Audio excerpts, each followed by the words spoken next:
इन्नल हम्दुलिल्लाह नहमदुहु व नुसल्ली अला रसूलिहिल करीम अम्मा बाद अऊज़ु बिल्लाहिस समीइल अलीम मिनश शैतानिर रजीम मिन हमज़िही व नफ़्ख़िही व नफ़सिही बिस्मिल्लाहिर रहमानिर रहीम युरीदुल्लाहु लियुबय्यिन लकुम व यहदियकुम सुननल लज़ीना मिन क़ब्लिकुम व यतूब अलैकुम वल्लाहु अलीमुन हकीम।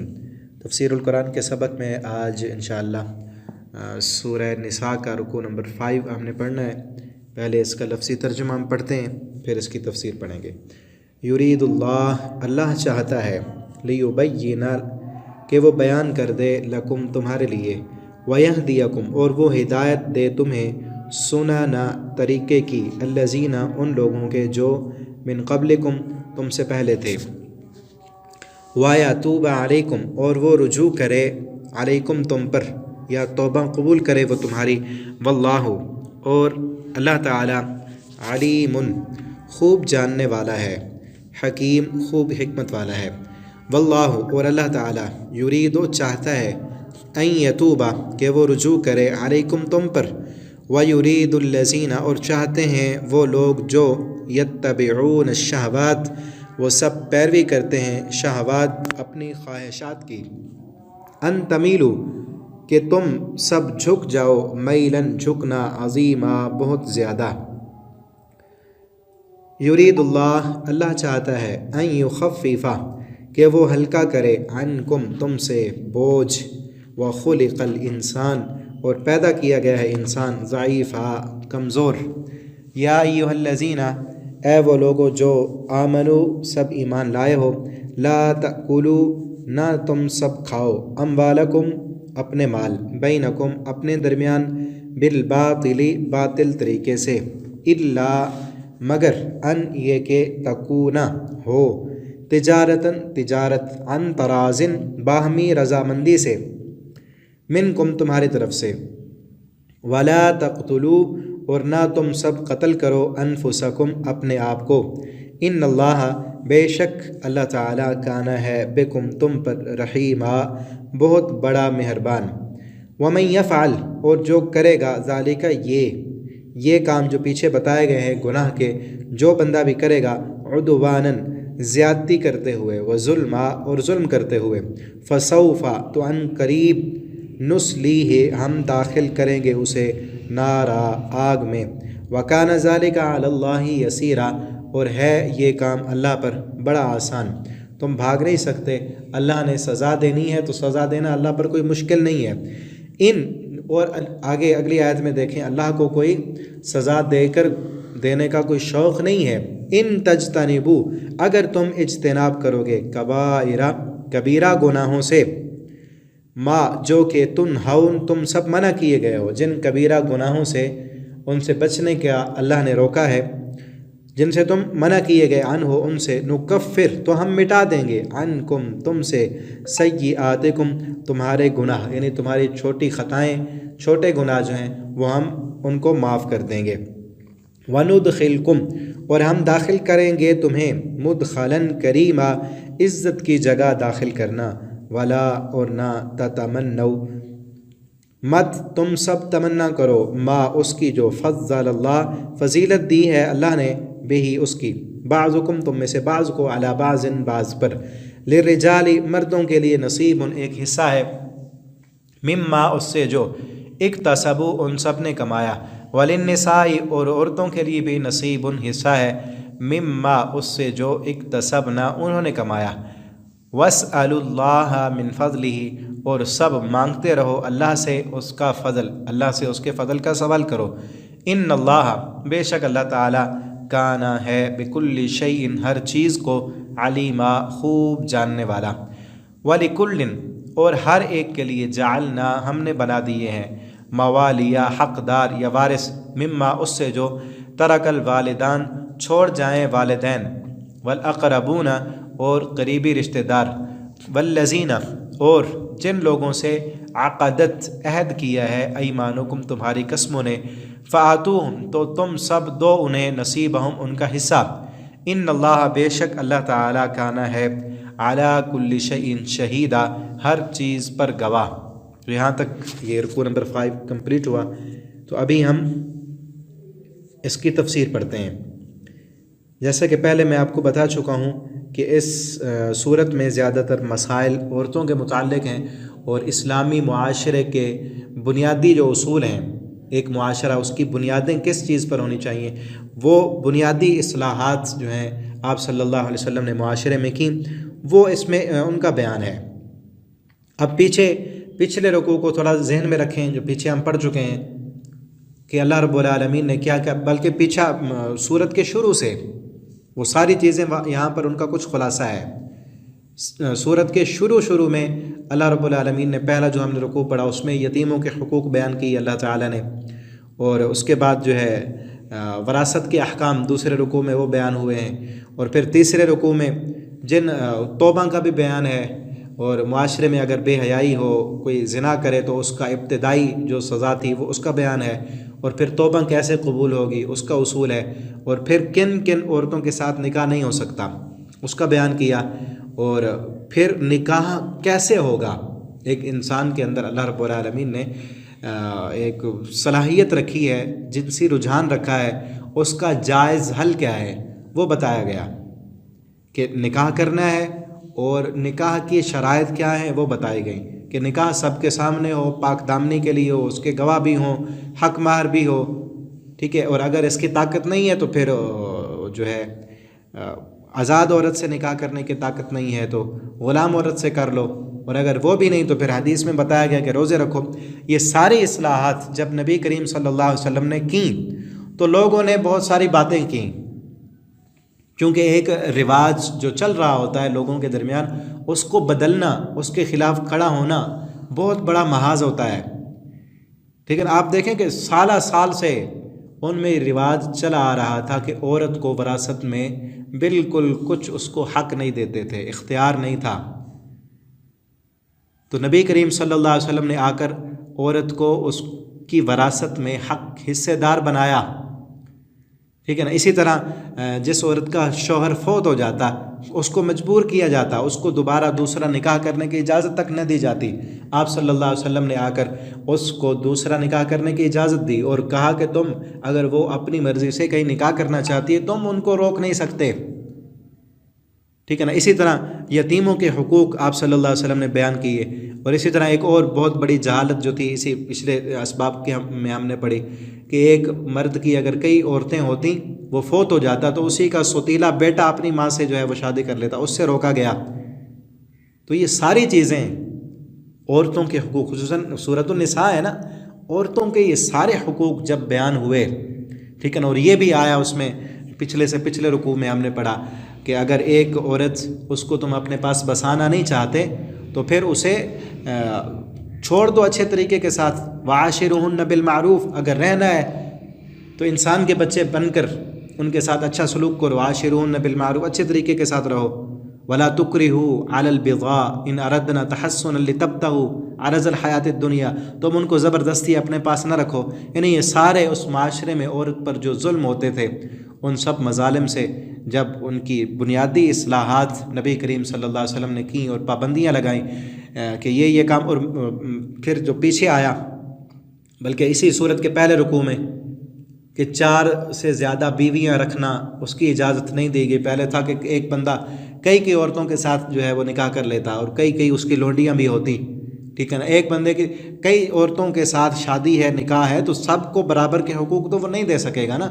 इसलिए जितना अल्लाह ने इख्तियार दिया है, वसअत दी है, उसके मुताबिक सबसे ज़्यादा एक बंदे के पास 4 औरतें, उससे ज़्यादा पर पाबंदी लगा दी गई। और वो भी इस शर्त के साथ कि अगर चारों के साथ इंसाफ करे, अदल कर सके तो फिर, वरना फिर एक ही काफ़ी है। तो ये सारी इस्लाहात जब नबी करीम सल्लल्लाहु अलैहि वसल्लम ने आकर उस जाहिलाना मुआशरे में की तो लोगों ने बड़ी बड़ी बातें की, उन बातों को सुनना पड़ा। तो अल्लाह रब्बुल आलमीन यहाँ पर फिर उसी पर जो है तबसरा कर रहे हैं कि अल्लाह ताला ने ये सारी चीज़ें जो तुम्हें दी हैं ये कोई तुम पर बोझ नहीं है, ठीक है ना, कोई ज़्यादती नहीं है, बल्कि यही जो अल्लाह ने तुम्हें समझाया है इसी में ही तुम्हारी भलाई है। युरीदुल्लाहु लियुबय्यिन लकुम, अल्लाह तुम्हें बयान करके सब कुछ वाज़े करके बताना चाहता है। वयहदियकुम, और तुम्हें रास्ता हिदायत देना चाहता है, सुननल्लज़ीना मिन क़ब्लिकुम, उस तरीके की जो तुमसे पहले अच्छे लोगों का था। ये कोई नया तरीका नहीं है कि हमने जिस तरीके की तुम्हें तालीमात दी हैं कि औरत को वरासत से हिस्सा देना है, माँ बहन बेटी खाला फुप्पो जितने भी महरम रिश्ते इनके साथ शादी नहीं करनी, ठीक है ना, और औरतों को ज़बरदस्ती उनके पास नहीं, अपने पास जो है ना मजबूरन नहीं रखना, उन पर जुल्म नहीं करना, ये सारी चीज़ें जो हैं ये कोई नई नहीं हैं, बल्कि तुमसे पहले जितने भी अच्छे लोग थे, जितनी भी शरीयतें थीं, उनमें भी इसी तरह की बातें थीं। सुननल्लज़ीना, तुम्हें अल्लाह ताला पहले लोगों के अच्छे तरीक़ों की तरफ लाना चाहता है। वयतूब अलैकुम, और अल्लाह ताला ये चाहता है कि वो तुम्हारी तौबा कबूल करे, तुम पर रुजू करे कि आज से पहले दौर जाहिलियत में जो तुम करते रहे, औरतों के साथ जुल्म होता रहा, ज़्यादतियाँ हुई, और कई लोगों के तुमने वरासत जो है वो छीन ली। इसी तरह यतीमों के हकूक़ बयान हुए, यतीमों के माल पे कब्ज़ा कर लेते थे, यानी वो सारे चीज़ें जो पहले हो चुकी हैं उनसे तौबा करो और अपनी आखिरत संवारने की कोशिश करो। वल्लाहु अलीमुन हकीम, अल्लाह ताला खूब जानने वाला है। और यहाँ हम अपने माशरे में भी देखें, बिल्कुल वही जहालत आज अगर बात की जाए औरतों को वरासत में हिस्सा देने की, ठीक है ना, तो किस कदर तूफ़ान बरपा होता है। या जो है फिर ये मसाइल ऐसे हैं कि इन पर गुफ्तगू भी बहुत कम होती है। हमारे ख़ुसूसन इंडिया पाकिस्तान में मसाजिद में, जुम्मा के खुतबात में, दुरूस में बाकी मसाइल तो बयान होते हैं, लेकिन ये जो घरेलू बुनियादी मसाइल हैं, ये ठीक देखें ना, इस्लामी माशरे की बुनियादियात यहाँ पर बयान हुई हैं। ये बुनियादी मसाइल इन पर बहुत कम डिस्कस की जाती है। फिर यही वजह है कि कई लोग जो है दीनदार होते हैं, बज़ाहिर नमाजी भी होते हैं, हज भी उन्होंने किया होता है, दाढ़ियाँ भी रखी होती हैं, सब कुछ है, लेकिन बेटियों को वरासत से महरूम कर देते हैं, ठीक है ना। और फिर हमारे पड़ोस से जो आया है रिवाज जहेज़ का, ठीक है ना, वही सब कुछ दे दिया जाता है और फिर असल हक़ से महरूम।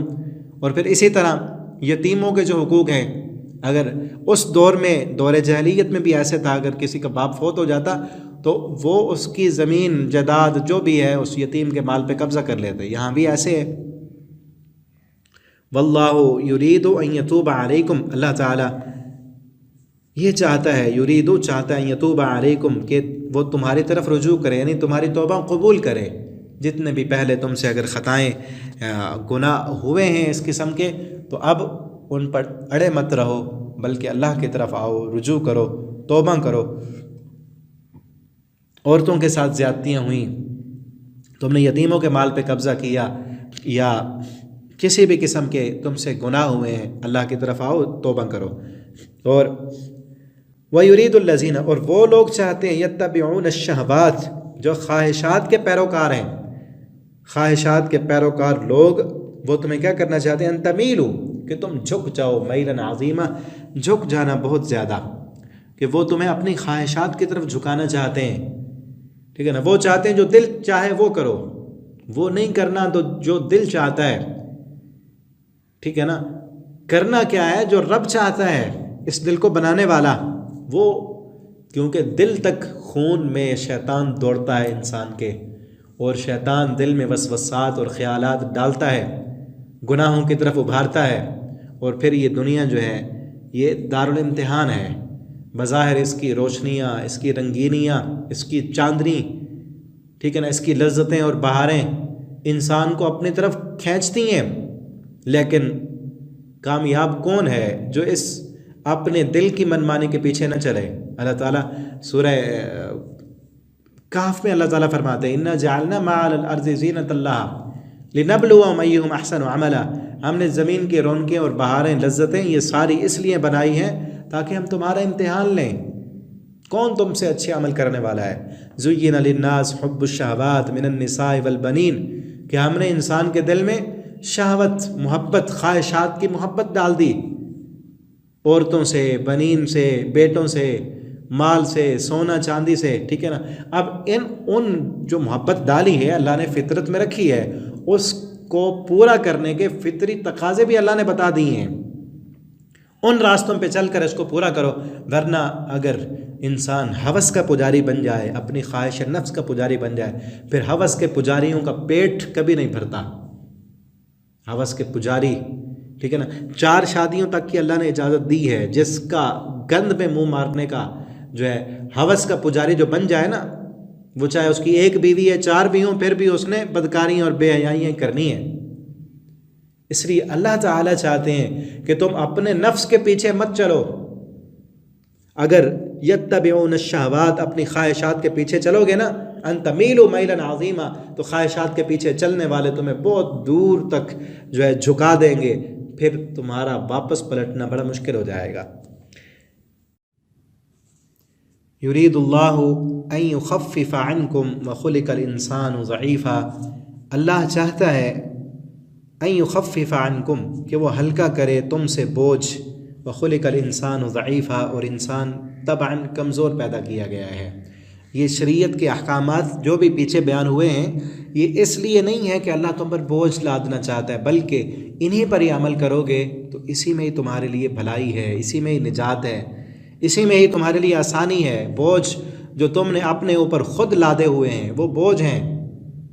अल्लाह की शरीयत को फॉलो करोगे और उस पर चलोगे तो सारे बोझ हल्के हो जाएंगे। आज भी अगर शरी का क़वानीन जो अल्लाह ने लागू किए हैं, जो कुरान में बयान किए हैं, वो नाफिज हो जाएं तो कई बोझ ख़त्म हो जाएंगे। ये हमारे मुल्क में जितनी अफरा तफरी है लाकानूनीयत की वजह से है। कोई कानून अपनी तरफ से बनाते हैं, फिर अमल नहीं होता। बड़े लोग जो हैं वो उन पर कानून कोई लागू करने वाला नहीं होता, वो छूट जाते हैं, और छोटे लोग वो फंसे रहते हैं। तो इसीलिए इस्लाम के अंदर जितने भी क़वानीन अल्लाह ने बनाए इंसान की भलाई के लिए हैं, उनकी आसानी के लिए हैं। अगर उन पर अमल करेंगे तो इंसान सही रहेंगे, दुरुस्त रहेंगे, आसानी आएंगी। व खुलिक़ल इंसानु ज़ईफ़ा, और इंसान खुसूसन कमज़ोर पैदा किए गए हैं। किस मामले में? अपनी ख्वाहिश नफ्स के पीछे चलने के मामले में वो इस तरफ बड़ा कमज़ोर है, लालची है दुनिया के पीछे, और खुसूसन औरत की मोहब्बत में मर्द जो है वो बड़ा कमज़ोर पैदा किया गया है।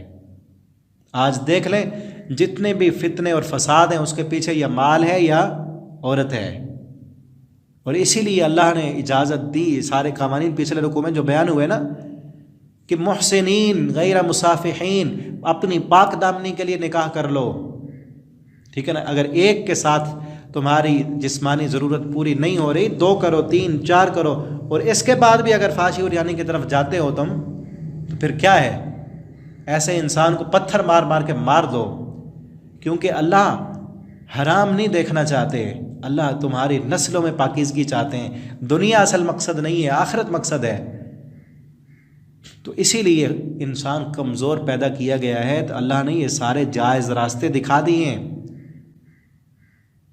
कि जो जायज़ रास्ते हैं उसके मुताबिक चलो और अल्लाह की फरमाबरदारी करते हुए रहो, वरना क्या है आगे। इससे अगली आयत में एक और चीज़ की इस्लाह करने के बाद अल्लाह ने सज़ा भी बयान की है। अगर नहीं चलोगे तो फिर क्या होगा? या अय्युहल्लज़ीना आमनू ला ताकुलू अम्वालकुम बैनकुम बिल बातिल, ईमान वालों अपने माल बातिल तरीके से न खाओ। मैंने अभी बताया ना, 2 चीज़ें हैं खराबी की जड़, एक औरत, जन ज़र कहते हैं ना, जन और ज़र। औरत के मामले में जो बिगाड़ था उसकी इस्लाह के बाद पहले आया कि अगर वो ज़िना करें तो उनको सज़ा दो, शुरू वाली सज़ा पिछले से पिछले रुकू में हम पढ़ चुके। फिर किन किन औरतों से निकाह करना है, किन से नहीं करना, और जो तुम्हारे निकाह में उनके साथ कैसे रहना है, अच्छे तरीके के साथ उनके साथ रहना है, जुल्म नहीं करना, ज़्यादती नहीं करनी, किन किन औरतों से निकाह नहीं होगा, वो सारी औरत के मुताल्लिक जितनी भी खराबियाँ थी उनकी इस्लाह करने के बाद अब माल के मुताल्लिक जो खराबियाँ थी उनकी इस्लाह की जा रही है। ठीक है ना, कि माल आपस में तुमने कमाना है तो तिजारत करके, बातिल तरीके से नहीं। अन तकून तिजारा, तिजारत के ज़रिए एक दूसरे का माल लो, बाहमी रजामंदी से, हराम तरीके से नहीं। और हराम तरीके क्या हैं? धोखा, फ्रॉड, झूठी कसम उठा के सौदा बेचना, माल के अंदर कोई ऐब है उसको छुपा कर बेचना, या फिर वो चीज़ें जो अल्लाह ने हराम की उनकी तिजारत करना, या सूदी लेन देन और कारोबार करना, ये सारे तरीके हराम हैं। और फिर आप जानते हैं कि हराम इबादत की कबूलियत के लिए लुक्म हलाल बड़ा ज़रूरी है। हराम कमाई करने वाला, जिसका लुक्मा हराम का है, अल्लाह उसकी इबादत कबूल नहीं करते। ठीक है ना। इसलिए बड़ा अहम और ज़रूरी है कि अगर हम चाहते हैं हमारी इबादत कबूल हो, अपना रिज़्क़ हलाल करें। नबी करीम सल्लल्लाहु अलैहि वसल्लम के पास एक सहाबी आया, कहते हैं अल्लाह के पैगम्बर दुआ करें मैं मुस्तजाबुद्दावात बन जाऊँ, कि मेरी अल्लाह हर दुआ कबूल करे। आपने फरमाया जा लुक्मा हराम के करीब न जाना, अल्लाह तुझे मुस्तजाबुद्दावात बना देंगे। कि अपना रिज़्क़ हलाल कर ले। आज सूदी निज़ाम में इस कदर हम जकड़े हुए हैं कि कोई सूद नहीं ले रहा तो सूद का धुआं, कुर्ब क़यामत की निशानी है ना, कि कोई सूद नहीं लेगा तो सूद का धुआं उस तक ज़रूर पहुँचेगा। सारा बैंककारी का निज़ाम सूद पर मबनी है। ठीक है ना। और हमारे जेबों में जो नोट हैं वो भी उन्हीं बैंकों से लिए हुए हैं जो बैंक सारे सूद पे चलते हैं। असल करेंसी तो ख़त्म होगी कब की, ये करेंसी ये कागज़ के नोट तो बैंक के दिए हुए हैं। तो अल्लाह से दुआ करें अल्लाह हमें इस सूद की लानत से बचाएं और जितना हो सकता है इससे बचें। और हराम रास्ते जो कारोबार के, अब इस दौर में हराम कमाने के ज़राए और ज़्यादा हो चुके हैं। हलाल कमाना बड़ा मुश्किल होता जा रहा है, बहुत मुश्किल है हलाल कमाना। वरना सूद, रिश्वत, हराम खोरी, और फिर इस नेट पर यूट्यूब पर कई जो है ना पाकिस्तानियों की आमदन का ज़रिया यूट्यूब की एडवर्टाइजिंग बना हुआ है। फाश किस्म के इश्तिहारात चलते हैं और फिर वो इश्तिहारात भी पता नहीं हलाल चीज़ों के या हराम के, और इश्तिहारात भी फाश किस्म के। ठीक है ना। तो इन सब चीज़ों से जो है ना बचें। अपनी कारोबार आमदन का जो ज़रिया है उसको देखें। ये लाजमी और ज़रूरी नहीं कि राज़ी हो, देने वाला भी राज़ी लेने वाला भी राज़ी। ये भी देखा जाएगा वो पैसा किस चीज़ का आ रहा है, कहीं वो सूद का तो नहीं, कहीं शराब बेचने वाला तो नहीं हमसे हमारा इश्तिहार लगवा के या किसी ज़रिए से उसकी आमदन तो नहीं आ रही हमारे पास।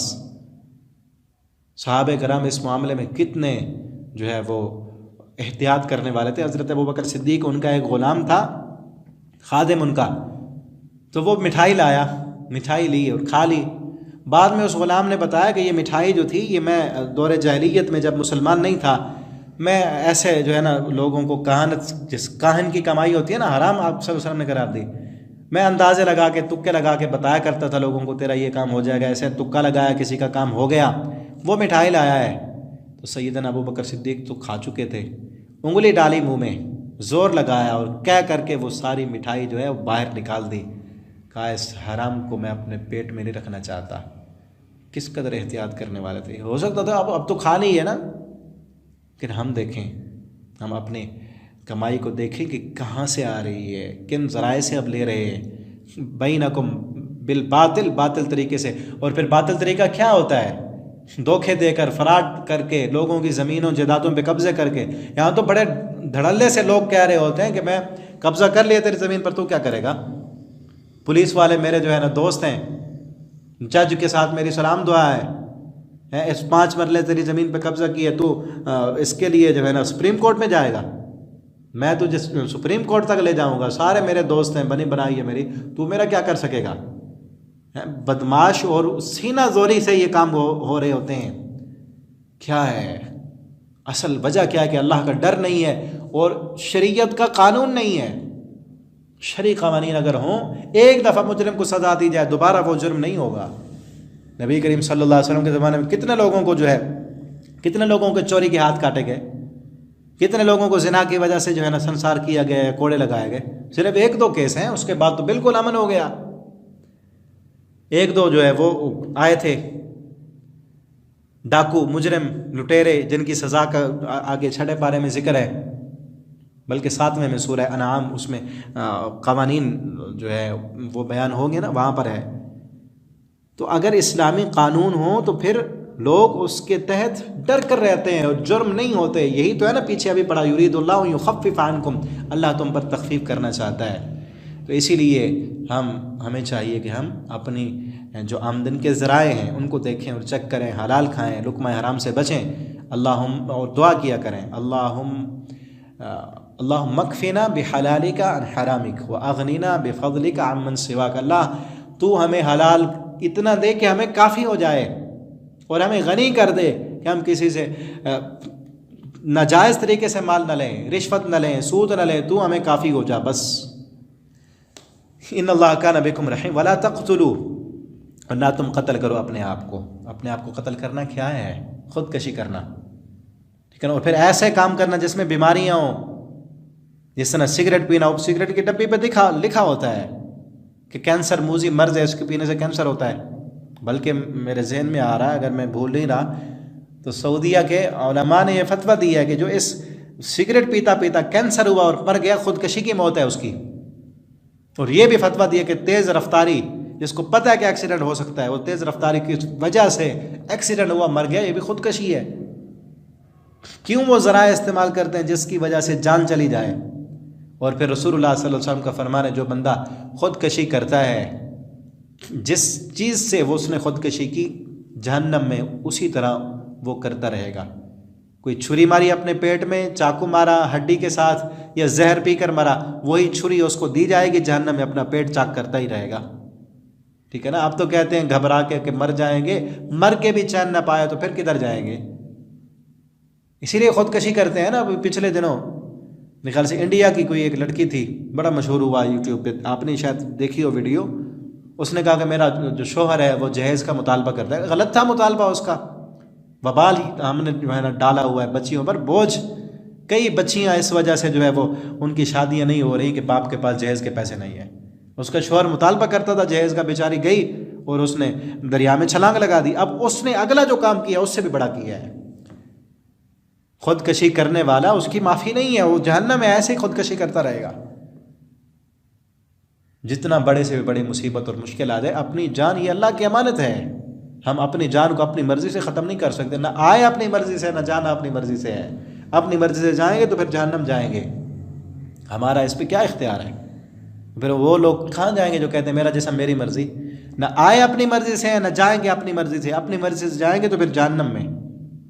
अल्लाह हम सबको हम अपनी मर्ज़ी ना करें, अल्लाह हम सबको अल्लाह की मर्ज़ी करने वाला बना दे। अल्लाह हमें ये तौफीक दे कि हम वो काम करें जो अल्लाह की रज़ा वाले हों।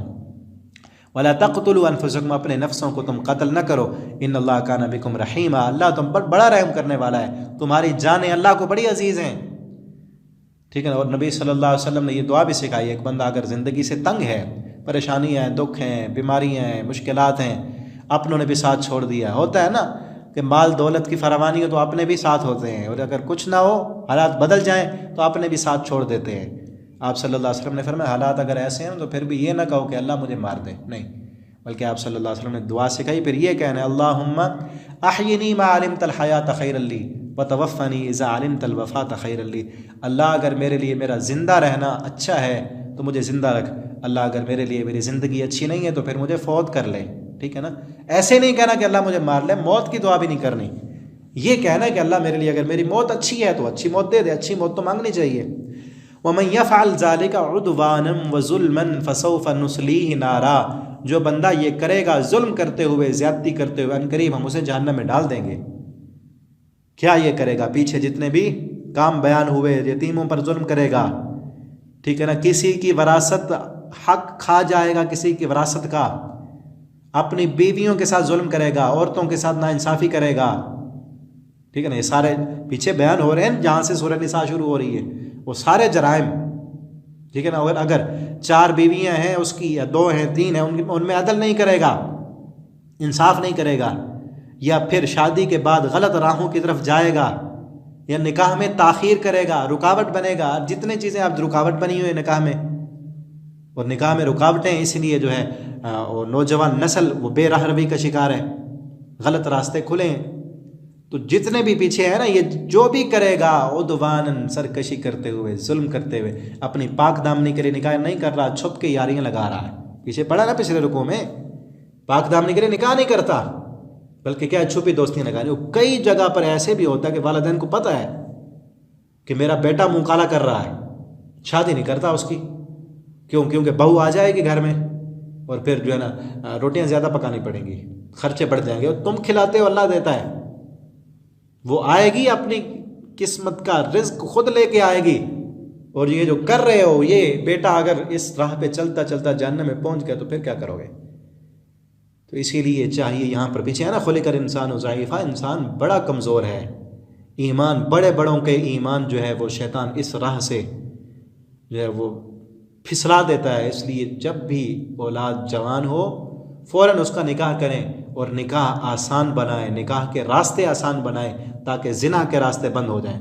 आज ज़िना जो है वो अब सस्ता है, आसान है। शादी के लिए, निकाह के लिए लाखों चाहिए, जहेज़ की लानत ने मुश्किल बना दिया। और फिर इस स्टेटस ने, मेयार ने, ठीक है ना, इसने मुश्किल बना दिया निकाह। अल्लाह ताला हमारे मुआशरे को पाक दामनी दें, आसानियाँ दें। जो तो सारी चीज़ें हैं। और वजह क्या है कि कुरान से दूर हैं, शरीयत से दूर हैं और दुनिया से मोहब्बत है। सिर्फ सारा दिन रात दुनिया के ही सोचे हैं, आखिरत का कोई फ़िक्र नहीं है कि ये दुनिया तो दारुल इम्तिहान है। अपनी ज़रूरियात को जहाँ तक है उसी तक पूरा करें ना। गुनाह से बचने के लिए निकाह करना है, पाक दामनी के लिए। उसके लिए एक कमरा काफ़ी है। इतनी बड़ी कोठी और बिल्डिंग बनाना कोई ज़रूरी थोड़ी है। एक कमरा आपका छोटा सा घर, और कोई भी आपको जो है ना नेक औरत मिलती है उसके साथ निकाह करें बस। बाकी आगे ज़िंदगी का नहीं पता कब तक रहेंगे। इस निकाह न करने की वजह से अगर जुर्म हो गए, गुनाह हो गए, तो फिर कई तो लड़के खुद कह रहे होते हैं कि मैंने अभी MPhil करना है, अभी PhD करनी है, अभी फ़लाँ जगह पे प्लाट लेना है, अपने पैरों पे खड़ा होना है। पता नहीं क्या जहन ने मुआशरे में डाल दिया है। बल्कि मैं एक जगह पे करीब ही है, दोस्त हैं, वहाँ दर्स देने के लिए जाता हूँ सोमवार को। तो वहाँ 2 भाई हैं। छोटा भाई मुझे अक्सर कहता रहता है कि मेरे अब्बू जी से कहें मेरी शादी कराएं।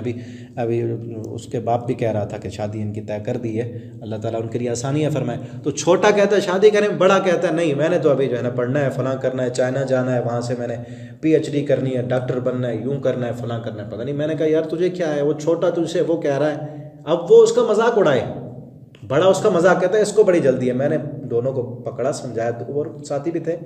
मैंने कहा ये जो कह देता है ना अपने बाप से या दूसरे बाप के दोस्तों से कहता है कि उनको कहे मेरी शादी कराएं, तो ये अच्छा करता है, ये अच्छा कर रहा है। इसमें अल्लाह ने जो सलाहियत रखी है उसको जायज़ तरीके से उसका हल चाहता है ना, वरना गलत राहें तो खुली हैं।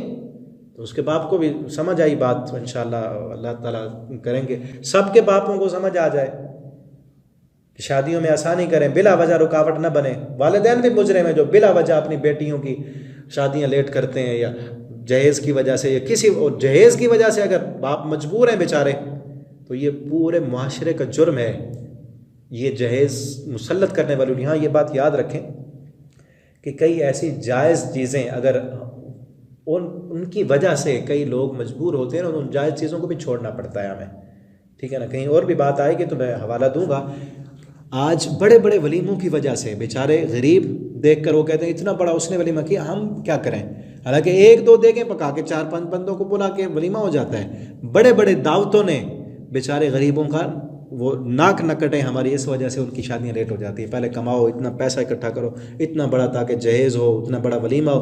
बेटी वाले बेचारे जहेज़ इकट्ठा करते रहते हैं, बेटे वाले वो वलीमे के इतने बड़े जो है ना नखरे और ख़र्चे, और आधे से ज़्यादा खाना वहाँ पर ज़ाया हो जाता है। इसी वजह से शादियां जो है वो बहुत मुश्किल हो चुकी हैं, और ज़िना, फाशी और यानी बेराह रवी वो बड़ी आम हो चुकी है। अल्लाह ताला हमें हिदायत दें। तो जो भी ये करेगा जुल्म करते हुए, ज़्यादती करते हुए, निकाह में रुकावट बनेगा, ऐसे राहों को, राहें निकाह की मुश्किल कर देगा, या यतीमों का माल खाएगा, उनके हुकूक नहीं देगा, किसी की विरासत पे कब्ज़ा करेगा, या जो महरम रिश्ते, हराम रिश्ते गिनवाए उनमें से किसी के साथ बदकारी करेगा। ये भी हमारे माशरे में बड़ा किस तरह की खबरें आई होती हैं। कहीं पर बाप ने बेटी के साथ मुंह काला किया होता है, कहीं भाई बहन के साथ। ये वजह क्या है? इस नेट ने ये बर्बाद किया है, रिश्तों का जो है एहसास ख़त्म कर दिया है। यहाँ पे गंदगियाँ, फाशियाँ और यानियाँ देखते हैं ना तो फिर वो ख़त्म हो जाता है हया। बाप बेटा, माँ बहन, ये बड़े पाकीज़ा रिश्ते हैं, लेकिन सुन के ऐसी ऐसी खबरें यूट्यूब पर, नेट पर, और फिर इन खबरों को फैलाने का फिर क्या फ़ायदा। कई अच्छे घराने वाले जब वो औरतें, बच्चियाँ, या कोई ऐसे कई चीज़ें तो ऐसी आती हैं कि हमारे घर में ख़वातीन के पास भी होते हैं मोबाइल, वो भी नेट इस्तेमाल करती हैं, तो बंदा सोचता है यार ये खबरें इनके पास भी आती होंगी, तो बेचारे हम कहाँ जाए, बंदा किधर जाए। बस अल्लाह ताला हमें इस फितनों वाले दौर से ईमान की सलामती वाली मौत दे दे। हमारे ईमान को अल्लाह महफूज रखे, हमारे बच्चों के ईमान को अल्लाह महफूज रखे, अल्लाह हमारी इज़्ज़तों को महफूज रखे। किस तरह के दौर में हम जी रहे हैं। कहीं पर ख़बर आती है कि बाप ने बेटी के साथ मुकाला किया है, कहीं की ख़बर आती है कि बहन ने, भाई ने दोस्त के साथ मिलकर बहन को हमला कर दिया है। कहीं पर ख़बर आती है बहुत अरसा पहले कि कराची के मदरसे में एक फतवा लेने के लिए आए माँ और बेटा। माँ कहती है कि मैं बैठी थी नेट पर लगी हुई थी फिल्में, और बाप जो है वो कहीं और रहता है, बेटा आया पता ही नहीं चला, और फिर वो हो गया मुँह काला कर लेगा, माँ बेटा फतवा लेने आए, क्या करें हम? ये क्या है, कहाँ पहुँच चुके हम? वजह पीछे वही जो अभी मैं कह रहा था ना, वही वजह है कि जो जायज़ रास्ता है उसको मुश्किल कर दिया है, निकाह वाला रास्ता मुश्किल कर दिया। और फिर ये भी देखे ना, ये भी तो एक अलमिया है, निकाह हो गया है, अब निकाह करने के बाद पहले कई अरसा बाहर जो है वो बच्चा कमाता रहा, बाहर मुल्क आया, उसकी शादी की 2-4 महीने यहाँ रहा, फिर गया बाहर मुल्क। जिसकी शादी की है वो बेचारी क्या करे, वो क्या करेगा? इसीलिए सैयदना उमर रज़ी अल्लाह ताला अन्हु ने कानून बनाया था कि जंग के लिए गए हुए फौजी, जंग के लिए गए हुए फौजी, इस्लाम के लिए जंग लड़ने वाले, कहते थे 4 महीने के बाद वापस आओ अपनी बीवियों के पास। ठीक है, और ये भी कानून बनाया था कि जो शौहर अपनी बीवी को बसाता नहीं है, उसके पास नहीं आता, या तो उसे छोड़ दे या उसके साथ जिस तरह ठीक रहना चाहते उसी तरह रहे, वरना तलाक दिलवा देते थे, कहीं और जाके निकाह करे। जलील नहीं करना है इस तरह औरतों को। और यहाँ शादी होने के बाद शौहर जो है वो गैर मुल्क कमा रहा है, वो बेचारी ये इधर है, गलत राहें खुली हैं। तो अगर जाना भी है कमाने के लिए तो आप बीवी को साथ लेके जाएं, ताकि ख़ुद उनकी भी इज़्ज़त महफूज रहे और बीवी भी, वो भी महफूज रहे। तो जो भी ये करेगा उदवानन व ज़ुल्मन सौफ नुस्लीहि नारा, अल्लाह उसको जहन्नम में दाखिल करेगा। इससे बचने के लिए ये सारे शरीयत के क़वानीन हैं, ताकि इनके मुताबिक हम रहें, अल्लाह हमें जहन्नम से बचा ले। बाकी दुनिया तो सबकी गुजर जानी है। कान ज़ालिका अलल्लाह यसीरा, ये अल्लाह पर बड़ा आसान है। इन तज्तनिबू कबाइर, अगर तुम कबीरा गुनाहों से इज्तनाब करोगे ना, मा तुनहौना अन, जिनसे तुम्हें रोका गया है। वो क्या है कबीरा गुनाह?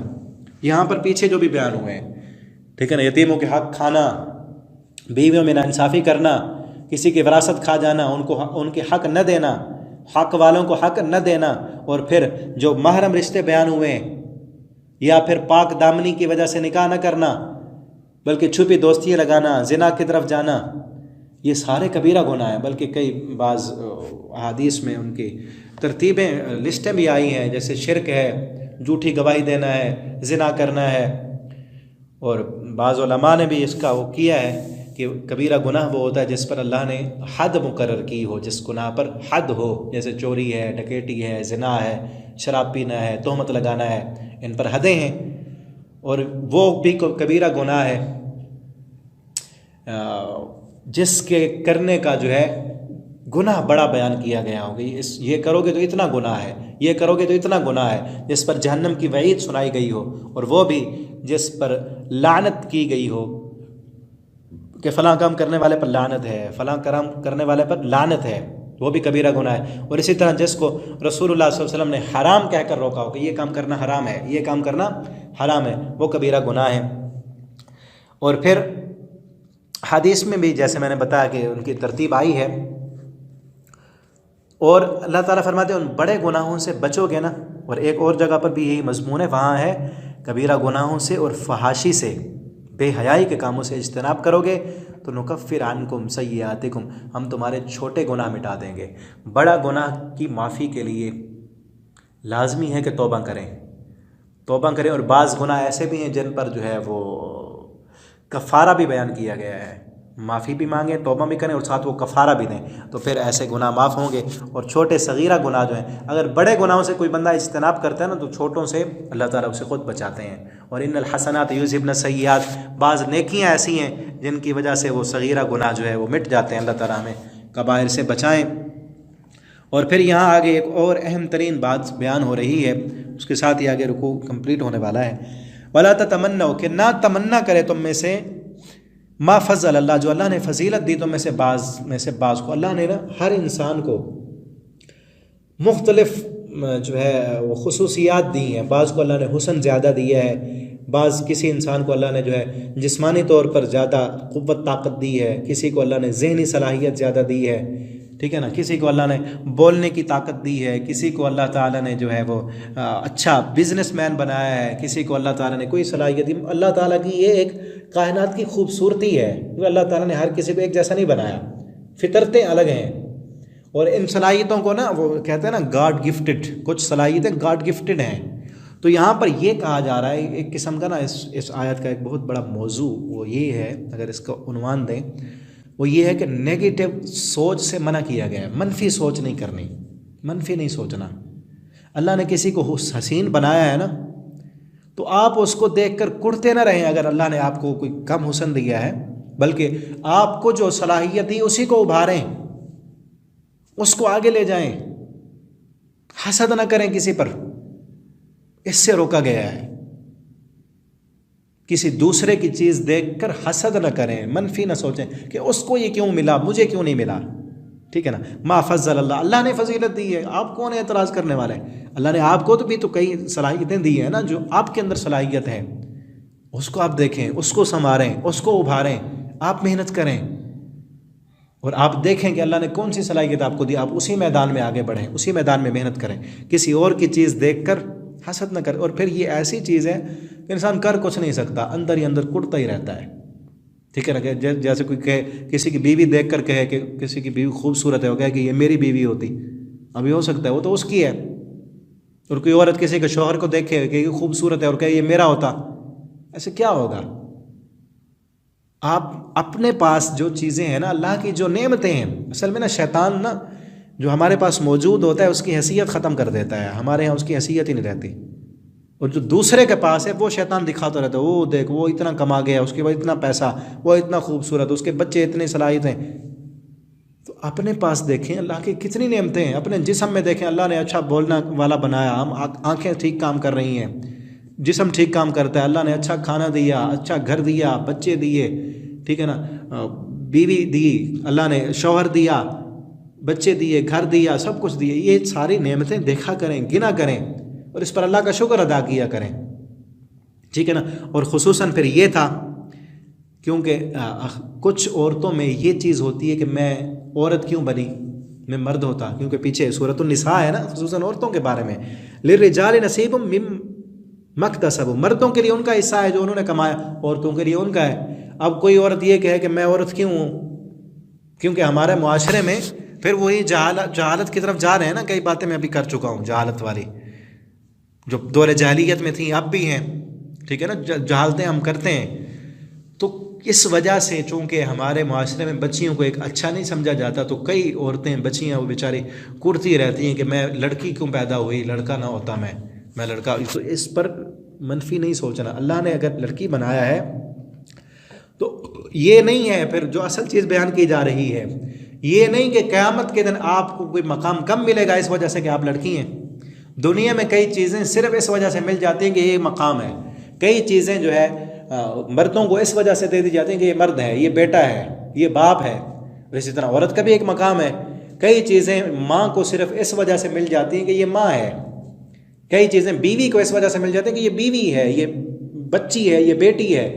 होता है ना ये कि कई दफ़ा जो है वो घर के काम बेटे को करने पड़ते हैं, बेटी छूट जाती है इसलिए कि ये बेटी है, ये लड़की है। और कई काम जो है वो बच्ची को करने पड़ते हैं, बहन को करने पड़ते हैं, भाई छूट जाता है इसलिए कि वो भाई है। आखिरत में ये नहीं होगा। आखिरत में जो भी नेकी करेगा उसी को ये मकाम मिलेगा, उसी को जन्नत मिलेगी। इसलिए कोई नहीं छूटेगा कि वो मर्द था, इसलिए कोई नहीं छूटेगा कि वो हसीन था, इसलिए कोई नहीं छूटेगा कि वो अरबी था, इसलिए कोई नहीं बचेगा कि वो अजमी था। रंग, नस्ल, कद, ये चीज़ें आखिरत में नहीं देखी जाएंगी, ये सिर्फ दुनिया में है बस। जो भी नेकी करेगा उसको उसका उतना अजर मिलेगा। ठीक है ना। बल्कि इस आयत का शान नुज़ूल भी बयान किया जाता है कि एक मरतबा आप सल्लल्लाहु अलैहि वसल्लम की एक बीवी उम्मे सलमा रज़ी अल्लाह तआला अन्हा, उन्होंने अर्ज़ किया अल्लाह के पैगम्बर, मर्द जो है वो जिहाद में हिस्सा लेते हैं, शहादत पाते हैं, उनका बहुत बड़ा मकाम है, और भी कई नेकियां वो करते हैं, हम वो नेकियां नहीं कर सकती, तो क्या हमें भी वो मकाम मिलेगा? वो आखिरत की तालब थी, ये नहीं था कि वो मर्द के मुकाबला करना चाहती थी, नहीं, इस तरह आजकल की हमारी घटिया औरतों की सोच है। तो आप उस पर ये आयतें नाजिल हुई कि आखिरत में मकाम आप भी अगर नेकी करें, औरत भी अगर, और जो हज है औरत का जिहाद करार दिया गया ठीक है ना, जो भी मर्द और औरत, और कई मर्द ऐसे होंगे क़यामत के दिन जो अल्लाह की नेक बंदियाँ औरतें जो है उनके मकाम को देख कर रश्क करेंगे। सैयदा आयशा सिद्दीक़ा के मकाम को देख कर कई लोग, कई मर्द रश्क करेंगे या नहीं? सैयदा खदीजा उम्महातुल मोमिनीन, बनाते नबी, सहाबियात, उनका मकाम जो होगा कई मर्द देख कर रश्क करेंगे। और कई आज भी कई औरतें हैं नेक, दीनदार, तहज्जुद पढ़ने वाली, रोज़ा रखने वाली, खामन की फर्माबरदार, ठीक है ना। और ये भी कहा गया है ना कि जो औरत अपने घर में अपने खामन की फर्माबरदार हो, अपनी इज़्ज़त नामूस, अपने खामन के माल की हिफाजत करने वाली हो, अल्लाह उसको वही अजर देगा जो एक मुजाहिद को शहीद होते हुए, जो मुजाहिद शहीद जो हो जाता है उसको जो मकाम मिलेगा, इस घर की चार दीवारी में रहने वाली औरत, नमाज़ पढ़ने वाली, अल्लाह की इताअत और खामन की फर्माबरदारी करने वाली, उसको अल्लाह वही अजर देंगे, ठीक है ना। तो इसलिए किसी औरत को इस पर ये नहीं कहना चाहिए कि मैं औरत क्यों, मेहनत करें, अल्लाह की फर्माबरदार बने, तो अल्लाह ताला मर्द से भी अच्छा मकाम देंगे आखिरत में। असल तो आखिरत है ना, ये मतलब ये है कि दुनिया फैसला कौन, ये कोई नतीजे की जगह नहीं है। दुनिया तो दारुल अमल है, नतीजा आखिरत को निकलना है। नतीजा जहाँ निकलेगा वहाँ जाके देखना है ना कि क्या नतीजे निकलते हैं, उसके लिए मेहनत करें, अल्लाह को राज़ी करें। ये नहीं है कि मर्द अल्लाह को राज़ी करेगा तो अल्लाह ताला राज़ी होंगे, औरत अल्लाह को राज़ी करेगी तो अल्लाह राज़ी नहीं होंगे, माज़अल्लाह, ऐसे नहीं है। औरत अल्लाह को अगर राज़ी करती है, मर्द राज़ी नहीं करता, तो औरत अल्लाह को ज़्यादा प्यारी है।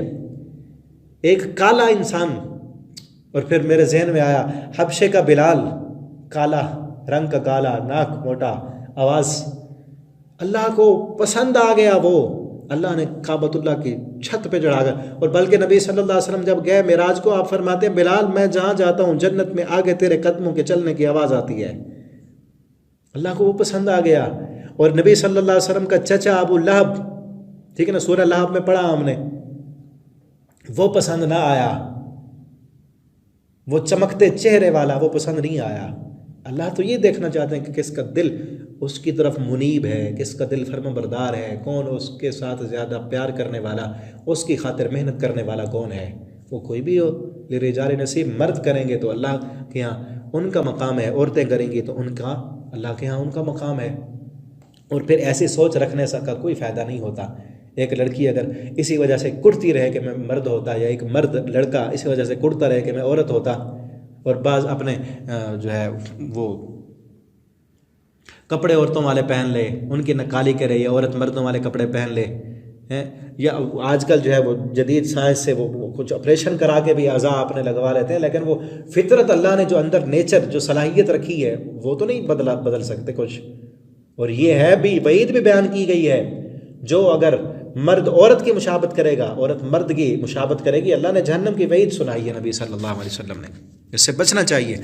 जहाँ अल्लाह ने रखा है उसी पर खुश हो जाएं, जिस हाल में रखा है, जिस कैफियत में रखा है उसी पर खुश हों, अल्लाह का शुक्र अदा करें और अल्लाह को राज़ी करने की कोशिश करते रहें।